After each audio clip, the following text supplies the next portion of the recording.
Hello, greetings to you, my dear students and my dear parents. இப்போ நம்ம என்ன பார்க்க போறோம் அப்படின்னு பார்த்தீங்கன்னா ரீசெண்டாக தான் சிபிஎஸ்சி 10th ரிசல்ட் முடிஞ்சுது. ஸோ நீங்கள் எல்லாருமே பார்த்துருப்பீங்க அப்படின்னு நான் முழுசாக நம்புகிறேன். ஸோ இப்போ என்ன அப்டேட்டுன்னு பார்த்தீங்கன்னா இந்த வருஷம் புதுசாக வந்துட்டு ஒரு ஸ்கீம் கொண்டு வந்திருந்தாங்க. 2 போர்டு எக்ஸாம், அதாச்சும் ஃபர்ஸ்ட் நீங்கள் வந்து ஒரு போர்டு எக்ஸாம், அதுதான் main exam my dear students. அதுக்கப்புறம் நீங்கள் வந்து இம்ப்ரூவ்மெண்ட் பண்ணணும்னா ரெண்டாவது போர்டு எக்ஸாமுக்கு நீங்கள் ரிஜிஸ்டர் பண்ணலாம், இல்லைனா ஃபஸ்ட்டே கூட நீங்கள் 2 எக்ஸாமுக்கு ரிஜிஸ்டர் பண்ணலாம் அப்படிங்கிற ஒரு நியூ மெத்தடை வந்து இந்த தடவை புதுசாக இன்ட்ரடியூஸ் பண்ணாங்க. மேக்ஸு, குறிப்பாக மேக்ஸு, சயின்ஸு கூட கொஞ்சம் ஈஸியாக இருந்துச்சுன்னு சொன்னாங்க ஸ்டூடெண்ட்ஸ். மேக்ஸு வழக்கத்தை விட, அதாச்சும் ஜென்ரலாக பார்த்தீங்கன்னா சிபிஎஸ்சி 10th மேக்ஸ் ரொம்ப ஈஸி தான் my dear students. 11th 12th அளவுக்குலாம் கஷ்டம்லாம் கிடையாது. நீங்கள் கொஞ்சம் ப்ராக்டிஸ் பண்ணாலே நீங்கள் ஒரு 70-80 வந்து ஈஸியாக வாங்கிடலாம். ஆனால் இந்த தடவை வழக்கமாக கேட்குற பேட்டர்னை விட்டு ட்விஸ்ட் அடித்து கொஞ்சம் டஃப்பாக கேட்டாங்க. அதுலேயும் ஒரு சில ஷிஃப்ட் வந்துட்டு ரொம்ப டஃப்பாகவே கேட்டிருந்ததா ஸ்டூடெண்ட்ஸ் தான் நிறைய பேர் கமெண்ட்ஸ் பண்ணியிருந்தாங்க. ஸோ அந்த கமெண்ட்ஸ் எல்லாமே நான் படித்து பார்த்துட்டு தான் இந்த தடவை ரியலாகவே 10th எக்ஸாம் ரொம்ப டஃப்பாக இருந்திருக்கு போல அப்படின்ட்டு யோசித்தேன் மை டியர் ஸ்டூடெண்ட்ஸ். ஏன் வழக்கத்தை விட இந்த தடவை டஃப்பாக கொடுத்துருக்காங்கன்னு யோசிச்சா அப்புறம் தான் புரியுது. இந்த தடவை 2 எக்ஸாம் அதை வந்துட்டு இன்ட்ரடியூஸ் பண்ணிருக்காங்களா மை டியர் ஸ்டூடெண்ட்ஸ். 2வது எக்ஸாம் மட்டும் உங்களுக்கு ஃப்ரீலாம் கிடையாது, 2வது எக்ஸாமுக்கும் ஃபீஸ் இருக்கு.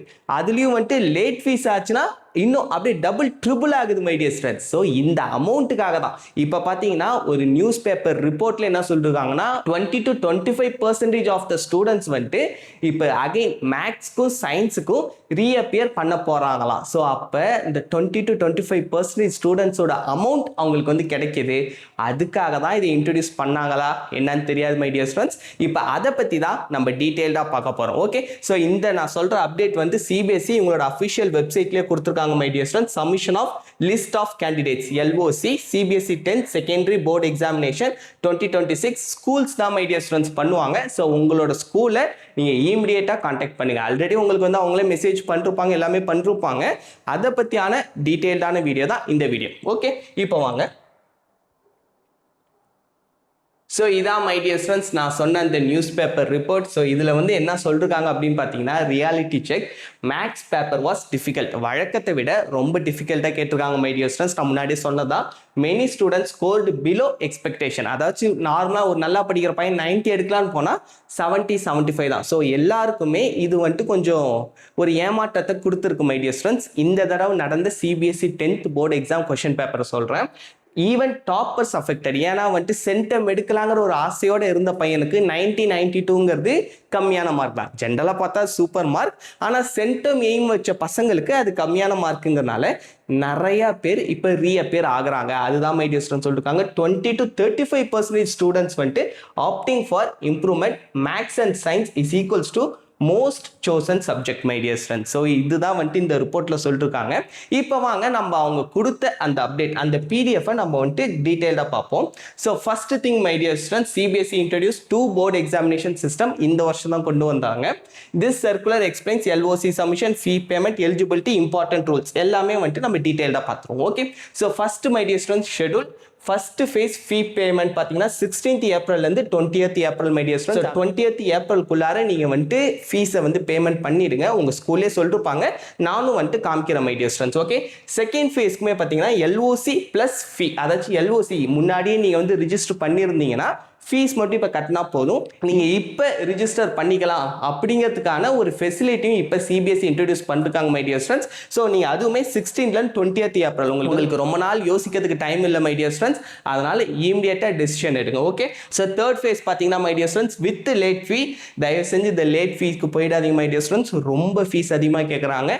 எக்ஸ்ட்ராவாக 2000 மை டியர் ஸ்டூடெண்ட்ஸ். நார்மலாக எனக்கு தெரிஞ்சு 300 நினைக்கிறேன். நீங்கள் வந்து 3 எக்ஸாம் எழுதுறீங்க அப்படின்னா, ஏன்னா மேக்ஸிமம் நீங்கள் வந்து 3 எக்ஸாம்ஸ் தான் எழுத முடியும் ரீஅப்பியர்ல. அதுக்கு வந்து 960 rupees நினைக்கிறேன். நான் ஸ்லைட்ஸில் காமிக்கிறேன், வரப்போ டீட்டெயில்டாக நான் எக்ஸ்பிளைன் பண்ணுறேன். அதுவே நீங்கள் வந்து லேட் ஃபீனா 2000 மை டியர் ஸ்டூடெண்ட்ஸ். அதனால தயவு செஞ்சு லேட் ஃபீ வரைக்கும் போகாதீங்க, இமீடியட்டாக டெசிஷன் எடுங்க. ஓகே, அதுக்கப்புறம் strict deadlines, no extension. Mostly CBSE வந்துட்டு எக்ஸ்டென்லாம் பண்ண மாட்டாங்க.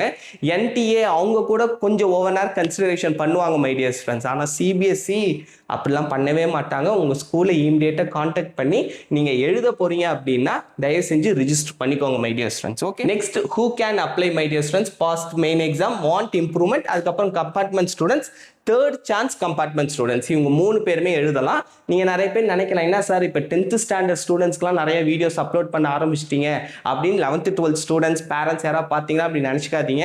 ஏன்னா 10th ஸ்டூடெண்ட்ஸ்க்குமே இது ஒரு இம்பார்ட்டண்ட்டான டைம் மை டியர் ஃப்ரெண்ட்ஸ். அதனால தான் உங்களுக்கு ரிசல்ட் வந்ததுக்கப்புறமும் கரெக்டான கைட்லைன்ஸ் கொடுக்கணும். மேபி அவங்களுக்கு கரெக்டான கைட்லைன்ஸ் உங்களுக்கு மிஸ் ஆனது அவங்களுக்கு கிடைச்சதுன்னா அது மூலமாக அவங்களோட லைஃபே மாறலாம். நெக்ஸ்ட் ஒரு 7 to 8 இயர்ஸ் அவங்க வந்து படிக்க போகிறாங்க. அதாச்சும் 11th 12th அதுக்கப்புறம் அவங்களோட டிகிரி எல்லாமே சேர்த்து சொல்கிறேன். ஒரு 5 to 8 இயர்ஸ் எப்படி பார்த்தாலுமே நீங்கள் படிப்பீங்க மை டியர் ஸ்டூடெண்ட்ஸ். அதுக்கான அஸ்திவாரம் 10th முடித்த உடனே தான் உங்களுக்கு வந்து ஸ்டார்ட் ஆகிடும். ஸோ அதனால் உங்களுக்கு ப்ராப்பர் கைடன்ஸ் வேணும். அதனால தான் நான் இப்போவே கொஞ்சம் வந்து 10th ஸ்டாண்டர்ட் ஸ்டூடெண்ட்ஸ் பேரண்ட்ஸ்க்கும் நிறைய வீடியோஸ் அப்லோட் பண்ணுறேன். உங்களுக்கு 10th ஸ்டாண்டர்ட் ரிலேட்டடாக கண்டென்ட் வேணும்னாலுமே மறக்காமல் கமெண்ட் பண்ணுங்கள். என்னால் முடிஞ்ச அளவுக்கு நான் நிறைய வீடியோஸ் அப்லோட் பண்ணுறேன் மை டியர் ஸ்டூடெண்ட்ஸ். ஓகே, இப்போ வாங்க third chance compartment students. Next வந்து if your name was not submitted earlier, இப்போ வந்து நீங்கள் சப்மிட் பண்ணிக்கலாம் மை டியர் ஸ்டூடெண்ட்ஸ். அதுதான் வந்து சொல்லியிருந்தாங்க. ஆனால் ஸ்கூல் மூலமாக மட்டும்தான் மை டியர் ஸ்டூடெண்ட்ஸ் போக முடியும். நீங்களா தனியாக பண்ணுறது கொஞ்சம் ரிஸ்கி. அதனால் ஸ்கூல் மூலமாகவே போங்க. அதுதான் my dear students best option. If your name was already submitted, நீங்கள் ஏற்கனவே பேமெண்ட் பண்ணியிருந்தீங்க அப்படின்னா நீங்கள் டேரெக்டாக ஃபீ பேமெண்ட் பண்ணிக்கலாம். அப்படி இல்லைனா வித்ரா பண்ணுறனால பண்ணிக்கலாம் my dear students. Subjects change பண்ணலாம். அது இல்லாமல் மேத்தமெட்டிக்ஸ் பார்த்தீங்கன்னா நீங்கள் ஸ்டாண்டர்ட் ஏற்கனவே எடுத்திருக்கீங்க. இப்போ நான் வீடியோலாம் பார்த்துட்டு சார் நல்லா ஃபைனலாக வந்துட்டு காமர்ஸ் குரூப் ஆர்ட்ஸ் குரூப் தான் எடுக்க போகிறேன், எனக்கு வந்து ஸ்டாண்டர்ட் தேவையில்லை சார், நான் பேசிக்கு போயிடுறேன், எனக்கு வந்து சிம்பிளாக இருந்தால் போதும் அப்படின்னு நீங்கள் நினச்சிங்கன்னா நீங்கள் தாராளமாக பேசிக் சூஸ் பண்ணிக்கலாம் மை டியர் ஸ்டூடெண்ட்ஸ். ஏற்கனவே பேசிக் எடுத்த ஸ்டூடெண்ட்ஸ் இல்லை சார் இப்போ எனக்கு வந்துட்டு கொஞ்சம் ஸ்டாண்டர்ட் எடுக்கலான்ட்டு இருக்கேன், எனக்கு மேக்ஸ் மேலே ஒரு புதுசாக என்னன்னு தெரியல ஒரு ஆர்வம் வந்துருச்சு சார், மேக்ஸ் படிக்கணும் சார் அப்படின்னு தோணுச்சுன்னா நீங்கள் பேசிக்லேருந்து ஸ்டாண்டர்டுக்கும் மாற்றிக்கலாம். அப்படிங்கிறதுக்கான ஒரு அனௌன்ஸ்மெண்ட்டும் கொடுத்துருக்காங்க மை டியர் ஸ்டூடெண்ட்ஸ். ஸோ நிறைய ஃப்ளெக்சிபிலிட்டி பண்ணிருக்காங்க. அதை ப்ராப்பராக யூட்டிலைஸ் பண்ணிக்கோங்க. ஓகே, அடுத்து மேத்தமெட்டிக்ஸ் ஆப்ஷன் சேஞ்ச். இதை தான் நான் வந்து சொன்னேன். நீங்கள் ஸ்டாண்டர்ட்லேருந்து பேசிக் மாற்றிக்கலாம், பேசிக்லேருந்து ஸ்டாண்டர்டுக்கும் மாற்றிக்கலாம். Only for second board exam my dear students. Okay, இதுவே வந்துட்டு ஃபர்ஸ்ட் இதுக்கு கிடையாது. இப்போ செகண்ட் போர்டு எக்ஸாமுக்கு இந்த தடவை தான் இவங்க வந்து இப்படி ஒரு ஃபீச்சர் இன்ட்ரடியூஸ் பண்ணிருக்காங்க. அடுத்து சப்ஜெக்ட் ரூல்ஸ் பார்த்தீங்கன்னா no change in other subjects my dear students. Improvement allowed in any 3 subject, ஏதோ ஒரு 3 சப்ஜெக்ட்ல மட்டும்தான்.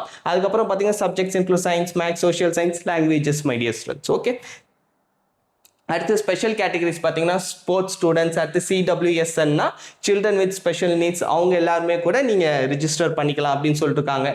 So next my dear students not eligible students ER category. ER கேட்டகரினா எசென்ஷியல் ரிப்பீட். எசென்ஷியல் ரிப்பீட் அப்படின்னா என்னன்னு பார்த்தீங்கன்னா நான் ரொம்ப நல்லாவே பண்ணல சார், நிறைய சப்ஜெக்ட் ஃபெயில் ஆகிட்டேன் அப்படின்னா திரும்ப நீங்கள் வந்துட்டு ரிப்பீட் பண்ணுறதுக்கான ஒரு சான்ஸ் தருவாங்க.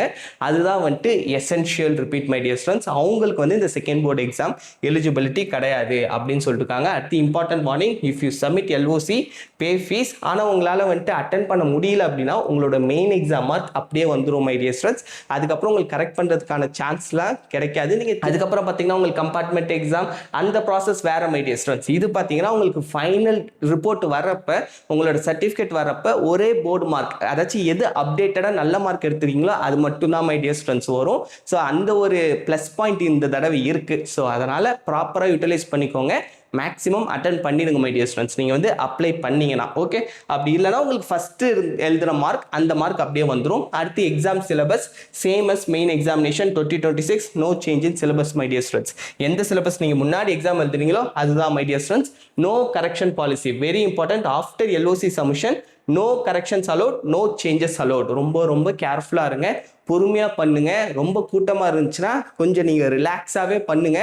டென்ஷன் ஆகி ஏதாச்சும் மிஸ்டேக் பண்ணிடாதீங்க மை டியர் ஸ்டூடெண்ட்ஸ். உங்கள் லைஃபே மாறிடும். நான் நிறைய ஸ்டூடெண்ட்ஸ் பேரண்ட்ஸ்லாம் பார்த்துருக்கேன். அவங்களோட பேருனால அவங்க வந்து குவாலிஃபைடாக இருப்பாங்க ஐஐடிஸ் என்ஐடிஸ் போடுறதுக்கு. ஆனால் அவங்களோட பேர், இந்த பேருக்கான ஃபஸ்ட்டு சர்டிஃபிகேட் நீங்கள் ஜோசா கவுன்சிலிங் வரைக்கும் அவங்க கேட்கறது first thing 10th mark statement my dear students. 10th mark ஸ்டேட்மெண்ட்டோட வேல்யூ வந்து உங்களுக்கு தெரில. நீங்கள் எந்த வேலைக்கு போனாலுமே அதாச்சும் ஃபஸ்ட்டு ஆதார் கார்டுங்கிறது இப்போ தான் இன்ட்ரடியூஸ் பண்ணாங்க. அதுக்கு முன்னாடி இப்போ வரைக்குமே ஒரு அஃபிஷியலாக உங்கள் பேரில் வர ஒரு சர்டிஃபிகேட் என்னன்னா அது எஸ்எஸ்எல்சி சர்டிஃபிகேட் தான் மை டியர் ஸ்டூடெண்ட்ஸ். அதனால் அந்த சர்டிஃபிகேட்டில் ஓரளவு நல்ல மார்க் எடுத்திருந்தீங்கன்னா யார்கிட்ட காமிக்கனாலும் நீங்கள் ஒரு கெத்தாகவும் காமிக்கலாம். அதை விட அது ரொம்ப valuable my dear students. 10th மார்க்குங்கிறது ரொம்ப ரொம்ப லைஃப்பில் முக்கியம். இன்கேஸ் உங்களுக்கு வந்து கொஞ்சம் சுமாராக பண்ணிருக்கேங்கிற ஃபீல் இருந்துச்சுன்னா தயவு செஞ்சு அப்ளை பண்ணி இந்த ஒரு நியூ மெத்தடை வந்து யூட்டிலைஸ் பண்ணிக்கோங்க மை டியர் ஸ்டூடெண்ட்ஸ். இதுலேயே அவங்க காசு தான் பார்க்குறாங்க, நமக்கும் புரியுது. பட் நம்மளும் அட்லாஸ்ட் பயன் அடையிறோம். அதனால் வந்துட்டு நீங்கள் 2வது எக்ஸாமுக்கு இன்னும் கொஞ்சம் நல்லா ப்ரிப்பரேஷன் பண்ணி இருக்கிற டைம் யூட்டிலைஸ் பண்ணி கரெக்டாக மார்க் எடுத்துருங்க my dear students. Okay, after LOC submission no corrections allowed, இதான் நான் சொன்னேன். அடுத்து பார்த்தீங்கன்னா fee details my dear students. Per subject 320 my dear students. 300 சொல்லிட்டேன், 320. ஸோ டோட்டலாக 3 சப்ஜெக்ட்ஸ் பார்த்தீங்கன்னா 960 மை டியர் ஸ்டூடெண்ட்ஸ். இதுவே லேட் ஃபீஸ்னா 2000 per candidate extra over normal fee. அப்போ பார்த்தீங்கன்னா நீங்கள் 3000 கிட்ட பேமெண்ட் பண்ணுற மாதிரி இருக்கும் மை டியர் ஸ்டூடெண்ட்ஸ். அதனால லேட் ஃபீஸ் வரைக்கும்லாம் போயிடாதீங்க. அதனால ரொம்ப ரொம்ப கேர்ஃபுல்லாக இருங்க my dear students. So late fees ரொம்ப அதிகமாக இருக்குது. பட் என்ன பண்ணுறது மை டியர் ஸ்டூடெண்ட்ஸ், அந்த ஒரு ஆப்ஷனும் வச்சுருக்காங்க. அது வரைக்கும் ஹாப்பி. ஆனால் நீங்கள் 20th ஏப்ரல்குள்ளே பண்ணிவிடுங்களேன், உங்களுக்கு வந்து 1000 rupees முடிஞ்சிடும். ஓகே, அதுக்கப்புறம் payment mode my dear students online only. Accepted பார்த்தீங்கன்னா டெபிட் கார்டு, கிரெடிட் கார்டு இதெல்லாம் வந்து இவங்க வச்சிருக்காங்க. No offline payment allowed my dear students. Okay, important payment rule: once fees is paid, no correction possible. Final LOC generated my dear students. Okay, அதுக்கப்புறம் major caution for schools must finalize data on time, pay fee before deadline, otherwise penalty applies. So அதனால ஸ்கூலில் கொஞ்சம் க்ளோஸாக monitor பண்ணுங்க, அவங்கள கொஞ்சம் watch பண்ணுங்க, அவங்கள்ட்ட கொஞ்சம் ரெக்வஸ்ட் பண்ணி கொஞ்சம் சீக்கிரம் முடிச்சு கொடுங்க அப்படிலாம் சொல்லுங்க. அங்கே ஆஃபீஸ் ஸ்டாஃப்லாம் இருந்தாங்கன்னா அவங்கள்ட்ட ரொம்ப பகச்சிக்காதீங்க மை டியர் ஸ்டூடெண்ட்ஸ். வேணுங்கன்னு என்ன சொல்லுவாங்க, நெட்டு வேலை செய்யலை, இது அப்டேட் ஆகலை, அவங்க ஒத்துக்கலை, நான் என்ன பண்ணுறதுன்ட்டு அப்படியே கையை விரிச்சிட்டு போயிடுவாங்க. ஸோ நமக்கு கொஞ்சம் காரியம் ஆகிற வரைக்கும் அவங்களோட ஹெல்ப் நமக்கு வேணும். அதனால கொஞ்சம் ரெக்வஸ்ட்டாக போயிடுங்க my dear students. Okay, next final summary, flexible opportunity my dear students. ஆக்சுவலாக இந்த ஆப்பர்ச்சுனிட்டிலாம் நிறைய பேர் கிடைக்குமான்னு தெரியாது. ஸோ உங்களுக்கு வந்து கிடைச்சிருக்கு. ஏன்னா ஃபெயிலான பசங்களுக்கு அவங்களுக்கு செகண்ட் ஆப்பர்ச்சுனிட்டி தருவாங்க. இந்த தடவை தான் யார் வேணாலும் எழுதலாம் அப்படிங்கிற ஒரு ஆப்பர்ச்சுனிட்டி கொடுத்துருக்காங்க. ஸோ இந்த ஃப்ளெக்சிபிள் ஆப்பர்ச்சுனிட்டியை தயவு செஞ்சு யூட்டிலைஸ் பண்ணிக்கோங்க. யூட்டிலைஸ் பண்ணி மார்க்ஸை இம்ப்ரூவ் பண்ணுங்க மை டியர் ஸ்டூடெண்ட்ஸ். இது எல்லாமே உங்களுக்கான பேஸ். இப்போ நீங்கள் ஜெயினாலும் சரி, நீட்னாலும் சரி, இல்லைனா வேறு என்ட்ரன்ஸ் எக்ஸாமினேஷன் எந்த ஃபீல்டுனாலுமே 10th மார்க் ரொம்ப ரொம்ப முக்கியம். அதனால் நல்லா ப்ரிப்பரேஷன் பண்ணிக்கோங்க my dear students. Improve marks, strict deadlines, no mistakes allowed. Okay, இது எல்லாமே பார்த்துக்கோங்க. இன்கேஸ் உங்களுக்கு வந்து 10th மார்க்கில் இப்போ வந்து நான் ப்ரிப்பேர் பண்ண ஆரம்பிக்கிறேன் சார், எனக்கு வந்து கொஞ்சம் பயமாக இருக்குது, நீங்கள் கொஞ்சம் எனக்கு வந்து ஹெல்ப் பண்ண முடியுமா அப்படின்னா கீழே என்னோட வாட்ஸ்அப் நம்பர் இருக்குது மை டியர் ஸ்டூடெண்ட்ஸ். அதுக்கு வந்து மெசேஜ் பண்ணுங்கள். நான் கண்டிப்பாக என்னால் முடிஞ்ச ஹெல்ப் நான் வந்து உங்களுக்கு ட்ரை பண்ணுறேன். உங்களுக்கு வந்து 1-to-1 செஷன் மாதிரி உங்களுக்கு ஆன்லைன் கிளாஸ் வேணும்னாலுமே எனக்கு மெசேஜ் பண்ணுங்கள். நான் கண்டிப்பாக உங்களுக்கு ரிப்ளை பண்ணுவேன் my dear students. Okay, bye bye, thank you my dear students, all the best.